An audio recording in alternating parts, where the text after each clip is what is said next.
बाबा बोलते हैं कि रोता क्यों है तू मेरे होते हुए। तो हम आज बाबा की कथा कुछ सुनाने जा रहे हैं। जय गुरुदेव। आज का यह क्रमांक बहुत ही लाभवंती करने वाला होने वाला है, क्योंकि आज हमने क्रमांक के भीतर एक बहुत ही अद्भुत जानकारी शामिल की है, जो कि आज के सभी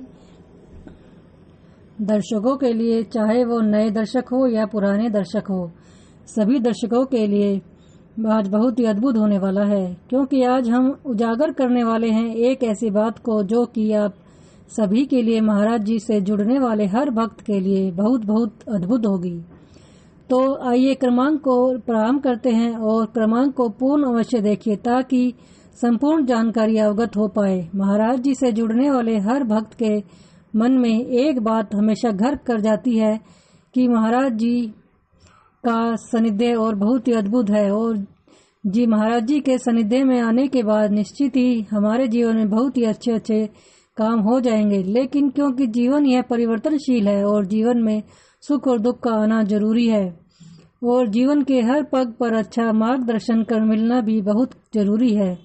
लेकिन क्या होता है कि जब हमारे जीवन में कष्ट का क्रम प्रारंभ हो जाता है, जो कि समय के अनुरूप प्रत्येक व्यक्ति के जीवन में आता है, तो उस समय इस मन को कैसे समझाएं, कैसे इस मन को यह आभास कराएं कि हमारे साथ हमेशा एक ऐसी शक्ति चल रही है जो कि हमारे जीवन को हमेशा एक छत्र छाया प्रदान करती है।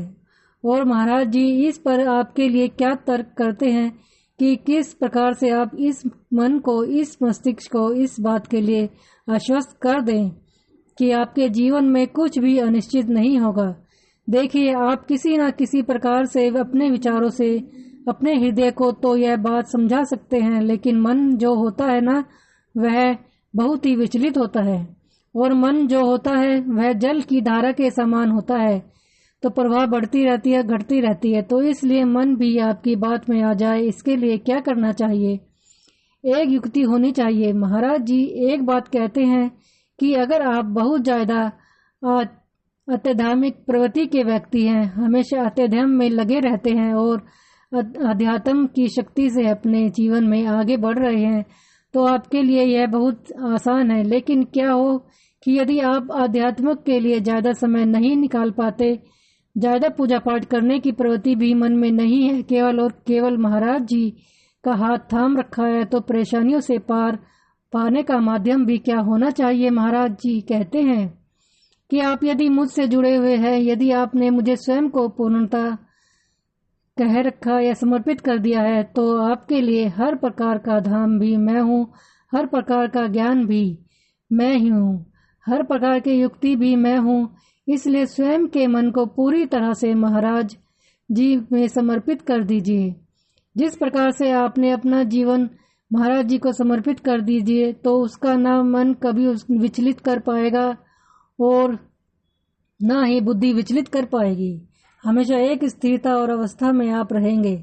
आप इस कार्य को करना कैसे हैं, आप इसको समझ लेते हैं। महाराज जी कहते हैं कि आपको किसी प्रकार के विधान में जाने की आवश्यकता नहीं है। यह पूरी महाराज जी बताते हैं। महाराज जी कहते हैं क्योंकि महाराज जी एक बहुत ही सरल हृदय के संत हुआ करते थे। महाराज जी ने स्वयं को हमेशा हमेशा अन्यंत्र सभी संतों की श्रेणी से अलग रखा। महाराज जी गुरुओं के भी महागुरु हैं, क्योंकि महाराज जी की जितनी भी शिक्षाएं होती हैं वह इतनी सरल होती हैं। महाराज जी के बताए हुए उपाय इतने सरल होते हैं कि हर व्यक्ति, हर किस्म के व्यक्ति महाराज जी के इन उपायों को जीवन में शामिल करके बड़ी सरलता से इस भवसागर से पार उतर जाते हैं। महाराज जी कहते हैं कि यदि तू ज्यादा पूजा पाठ कर सकता है कोई बात नहीं, यदि कोई मंत्र नहीं कर सकता तब भी कोई बात नहीं, तो तब नहीं कर सकता जब भी कोई बात नहीं, केवल मेरा ध्यान कर ले, मुझ में समाहित हो जा, मन से, तन से, बुद्धि से, तेरा मैं पूरी तरह से कल्याण कर दूंगा, इस जीवन को पूरी तरह से सार्थक कर दूंगा। अब यह कार्य इतना मुश्किल नहीं है, आप सिर्फ एक कार्य करिए। मैं अपने व्यक्तिगत अनुभव को आज आपसे शेयर कर रही हूँ। आप महाराज जी की पूजा अर्चना करती हूँ, वह विधि आपको बताती हूँ, और वह विधि जो आप महाराज जी विधि रहती है ये, और इसमें ज्यादा समय भी नहीं लगता, क्योंकि आज के इस आधुनिक युग में सरलता में समय निकालना बहुत कठिन कार्य है। हम सभी के लिए जो विधि है उसके लिए आपको क्या करना है कि समय की कोई भी पाबंदी नहीं है। केवल एक समय आप अपनी एक समय सारिणी को बना लीजिए। जिस समय पूरे दिन में जिस समय भी आपको थोड़ा समय अपने लिए मिल जाता है, तो यानी कि एक ऐसा समय जिस समय केवल और केवल आप अपने साथ होते हैं, उसको आप महाराज जी को समर्पित करिए। जहाँ पर आप भी आपने अपने गृह स्थान में महाराज जी की छवि लगा रखी है, महाराज जी का विग्रह लगाया हुआ है, उस स्थान पर एकांत स्वरूप में बैठकर अपने महाराज जी से को बताना प्रारंभ करिए, चाहे वह कुछ भी हो। आप यदि हृदय की बात महाराज जी को मनोकामना रखते हैं, उनके सामने वह मनोकामना महाराज जी से कहिए। जीवन के सभी छोटे बड़े स्वास्थ्य संबंधित आपके जीवन के जितने भी श्रेणी के जो आपके कष्ट हैं, जो परेशानियां हैं, जो भी आपके सामने व्यवधान आ रहे हैं, जो बाधाएं आ रही हैं, सब कुछ कह डालिए महाराज जी से। मैं आपको 100% यह विश्वास दिलाती हूँ कि सब कुछ जिस क्षण से आप अपने हृदय की बात महाराज जी से कहना प्रारंभ कर देंगे, वह सबसे पहले आपको एक चमत्कार अनुभव होगा।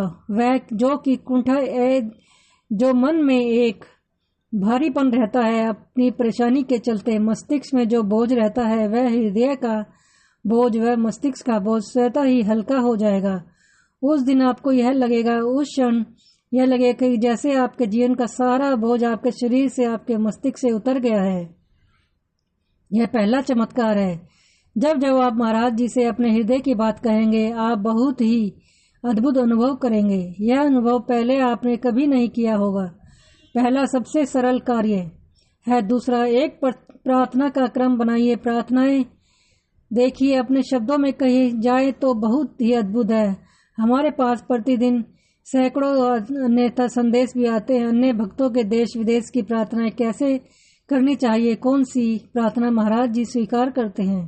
तो देखिए, प्रार्थना जो होती है उसका कोई स्वरूप नहीं होता है। प्रार्थनाएं तो हर व्यक्ति के हृदय की अलग अलग भावनाएं हैं। तो इसलिए ज्यादा बेहतर होगा यदि आपने शब्दों में आपको बिल्कुल पूर्ण नहीं रखना, क्योंकि महाराज जी बहुत सरल हृदय वाले हैं। अगर आप प्रार्थना कहेंगे, हृदय से कहेंगे महाराज जी को, तो समक्ष बैठकर आपकी हर प्रार्थना, जी हाँ, हर प्रार्थना आपकी स्वीकार्य होगी।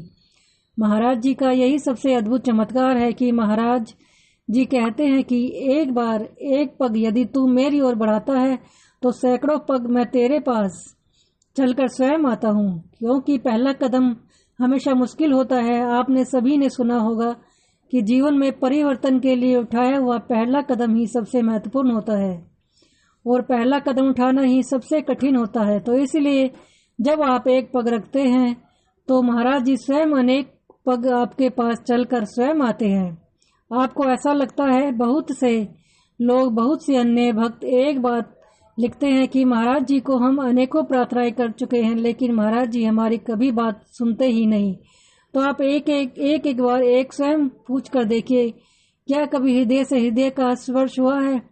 क्या कभी हृदय से आपने कोई प्रार्थना की है? आज क्योंकि आपने कहने का प्रयास नहीं किया, तो बात को यहाँ कहा नहीं। यदि कहा होता तो फिर संशय ही नहीं चाहिए। यदि तू सारी युक्तियां कर चुके हो मुझ तक पहुंचने के लिए, तू यह समझ ले कि तेरी कोई युक्ति, तेरी कोई प्रार्थना कभी विफल नहीं होगी। आपको लग रहा है ये एक बार हृदय की कोई युक्ति से प्रार्थना करके देखे। यह प्रार्थना बहुत बहुत शक्तिशाली होती है, और ये आज से नहीं, युगों युगों का यह क्रम आपको होना चाहिए। प्रार्थनाएं ऐसी है, अन्य भक्तों को सार्थक करती है, उनके जीवन को स्वर्ण में बनाते हुए आई है। तो इसलिए अपना व्यक्तिगत अनुभव करने मैंने आपको बताया है। महाराज जी को आप प्रार्थना स्वरूप में एक बार बुलाने का प्रयास कीजिए, महाराज जी दौड़े चले आएंगे। तो यह था आज का अद्भुत क्रम।